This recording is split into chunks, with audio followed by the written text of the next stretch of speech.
Right. So Shiv Sehgal of Edelweiss is here with us to talk about markets today. BankX is also gaining by 1%.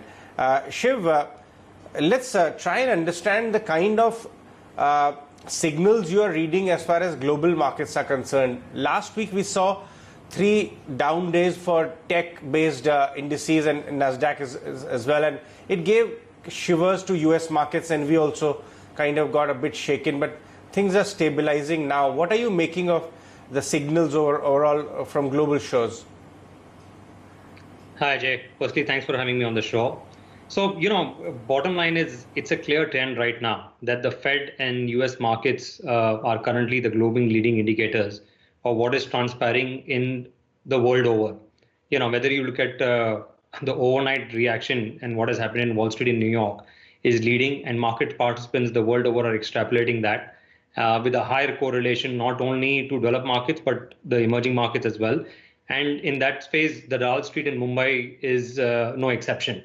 But if you put aside the dichotomy that exists between Wall Street and Main Street in most leading economies and emerging markets for a minute, I think it's very clear to understand the leading indicator and the leading policy response, the levels of monetary intervention. No one could have imagined at the start of this year, with interest rates almost near zero in most of the developed world, and now even further promises to keep going with such aggressive intervention for years to come. Bottom line is money supply growth. If you look at the Fed website alone, it's tracking at almost 29% year on year. And in terms of indication to people, that's at a 60-year high. Nowhere since the post-World War II era have we seen money supply grow at such an exceptional levels. And more importantly, the signals from the Fed are very clear. If you saw Jeremy Powell's speech, which was a couple of days back, the chair of the Federal Reserve announced that the Fed had unanimously adjusted its sights higher to a more flexible form of average inflation targeting. Basically, what the Fed committee is now seeking is to achieve inflation that averages 2% over time. Now, if you look at inflation numbers in the US, and all our viewers know that, 2% is far stretched. It's currently averaging around 60 bips, right? Meaning the Fed will continue with its QE money printing programs for years to come. Currently, at the monthly rate of $120 billion, that's nearly 1.5 trillion per year. And as I said, if that is leading to this money supply growth, not only in the US, but in developed economies the world over. And what we have seen is that this Fed's easy money is pouring into a relatively smaller number of tech stocks, pushing these stocks higher and higher. Most of the media and Twitter is full of FANG stocks, but let me give a further analogy to our viewers. I would rather view the FANGman stocks, which also includes, apart from the FANG stocks, Microsoft, Amazon, and Nvidia. And maybe, for the retail euphoria, you can add Tesla and Zoom in the last couple of weeks. But interesting stats, the market cap of these 7 stocks alone is $8.3 trillion. That's more than the combined valuation of the 37 largest tech stocks that we saw in the 2000 boom. In 2000, the largest 37 stocks got to an average of about 7.95 trillion. And when you look at individual stocks like Apple last week before the jitters that you mentioned was almost at 2.3 trillion. That was more than the combined valuation of the entire Russell 2000, which is the small cap index in the US, and more or less equal to the Indian market cap today. So let's be clear, the elephant in the room is the Nasdaq. I would urge everyone who's watching the markets, if you're not already read Charles Kindleberger's Manias, Panics, and Crashes, in it he identifies the framework for analyzing the anatomy of a bubble. So the question remains still out there, are we in a bubble? In terms of valuations, during the tech peak in 2000, Microsoft got to 75 PE. Where it is today, it's around 45. So can we continue to move up? Absolutely. But the more important thing is, as you mentioned, right, this concentration that has happened not only in Nasdaq with 7 stocks, but even in Nifty, right, the 50% rally from the March lows till now, and not only Nifty, but every leading indicator index, right, you can attribute it to just 5, 6, or 8, 9 stocks globally. And I mean, we can blame today's crazy valuations or this concentration to very aggressive policy stance of what is transpiring in active versus passive money. If you were to just look at what has transpired in passive money over the last 4 or 5 years, Let me give you some more stats. Passive strategies now control almost 60% of US equity assets, while quant funds control almost another 20%, and that's a staggering 80% of total combined that is being controlled by passive strategies. If someone to ask me in terms of absolute numbers, if you look back 5 years, passive titans like BlackRock and Vanguard, which control bulk of these passive ETFs, they were their AUMs were around 8 trillion just 5 years ago. 5 years ago, today they're almost at 13.8 to 14 trillion dollars. And for the first time in the history of capitalism, as of August 2019, we had passive money strategies overtaking active money.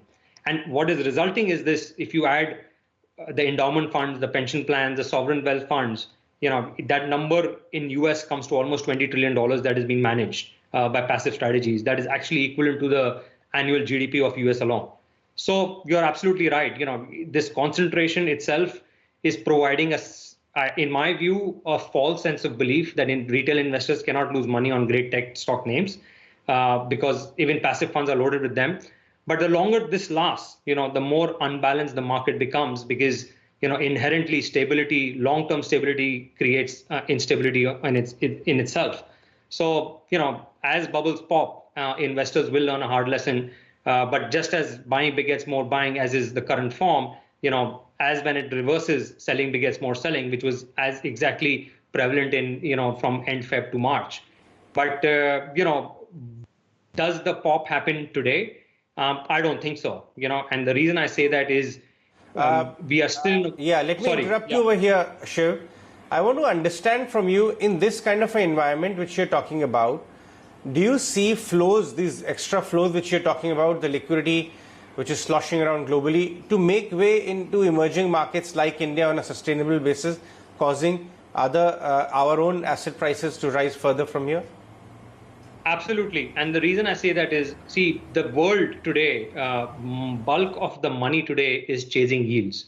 And not only in Europe and Japan are yields negative. We have about $17 trillion in negative yielding assets. The reality is that with Fed coming out and saying what they've said, and most of the developed markets, near depressed levels of 0%, yields in emerging markets still look very, very attractive. So what happens is as the Fed policy, the first bulk of the money that is coming back to markets will always go into regimes that are actually printing money. And Fed being the reserve currency of the world, that has probably seen the first leg of this mania that we call the NASDAQ bubble. But you cannot, I would like to believe that math works. Let me give you an analogy. Like if Apple continues at the same rate of speed for the next 5 years that is done over the last 18 months, its market cap will be larger than the entire stock market is today. That's just the impact of compounding. Now, you and I both know that's not possible. It could be a fantastic company. It doesn't inherently mean it's a great investment in the stock right now. To me, it means that it may more be of a great trading vehicle right now for a lot of these strategies because it's liquid and it's moving and sloshing around. But the reality is that the first bulk of the money has gone into developed markets. As the US dollar, and we are seeing the bulk of the DXY kind of starting to see a downtrend. In my view, the US dollar peaks out in the next 6 months, and that provides a kicker to emerging markets like India. Now, even in emerging markets, India is probably at a better threshold than it was in prehistoric 10 or 15 years back, because at that point of time, we had BRICS. Brazil was a market darling, China was a market darling, Russia was completely correlated to oil, which 10 years back was, just before GFC, if you recall, oil was already at almost 140, 150 at the peak. So we have large 3 emerging markets, which are completely opposite of last 10, 15 years. And what leaves India today is that, we've been talking a lot about in social media as well, and you've talked to a lot of your commentators that have come on, that how can we benefit from this anti-China slogan that is probably the world over, right, because of COVID. I look at history a lot, and I have to go back to World War II, when Germany was probably the most hated country globally, and we are probably in a similar phase today. That India can benefit and it will benefit. I think the government understands it. The policies and reforms, a lot of things have been announced.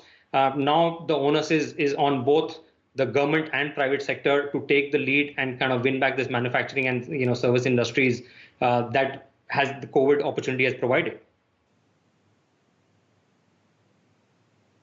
Right. Let's shift focus and talk about domestic market. The way things are happening in the last 2 days, are your team members giving you feedback that the funds are inquiring more about mid-cap ideas? Do you see broadening of the rally because of SEBI circular which came in, or even otherwise too, because this narrowness cannot continue and there is recovery, however slow or gradual it might be in the economy which is taking place? Is the money finding newer ideas in the market? Are you getting the same kind of feedback from your clients or even your team guys? So that's the most valid question at the moment, right? I mean, I think if you recall, since January of 2018 is when the mid and small cap index in India peaked, right? We have already gone through 3 years of pain in, I would like to call it an asset allocation within equities. And the reality is that, when you have gone through downturns, which have lasted almost 3 years, we are almost at Jan 2021. In my view, the SEBI circular has only catalyzed and accelerated an underlying theme where people were looking at large caps and saying that these valuations probably are not sustainable. They can be sustainable in the event that liquidity only follows more and more momentum. And the momentum has been with the large caps for a while.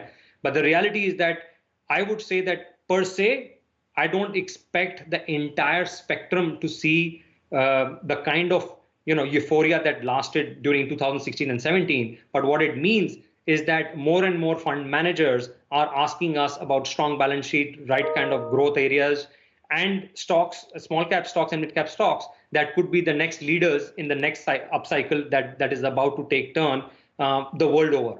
I don't think that inherently we can have the large cap names continuing on the path that they have in the analogies that I just gave. The rate of compounding that they've seen over the last couple of months, at some stage you will see sector rotation, you will see asset allocation move away, that as we have been seeing from bonds into equities.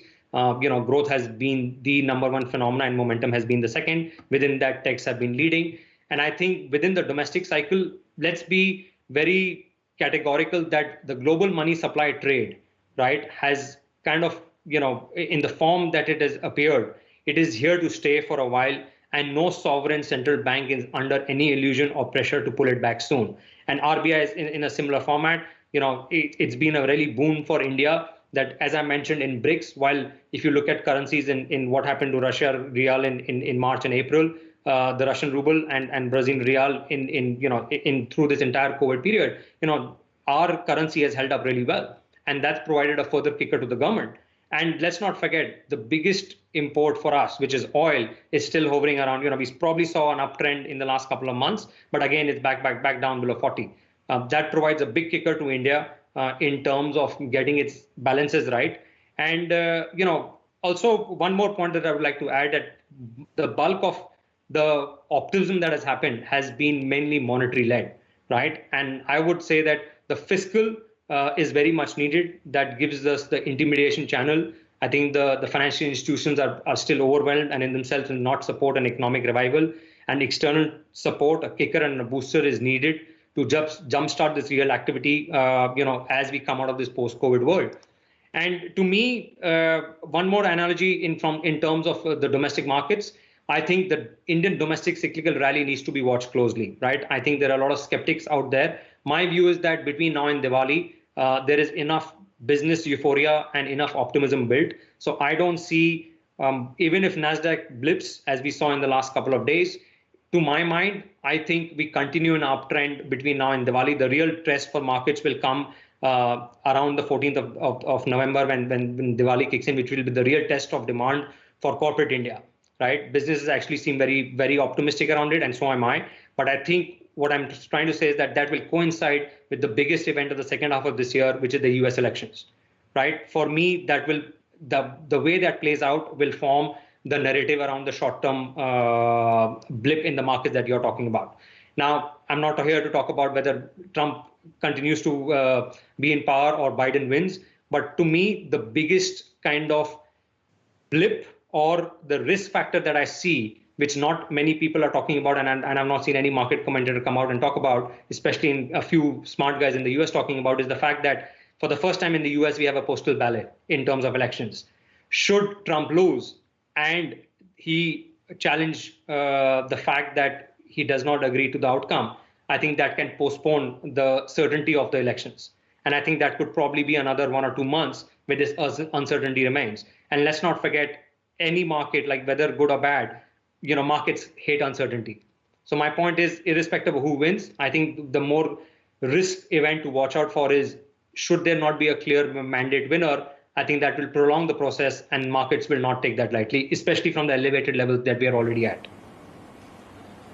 Right, Shiv. Clearly that is something very important to watch out for as far as Indian markets are concerned and global markets are concerned, US elections all the time. Thank you very much for joining us on the show today, Shiv.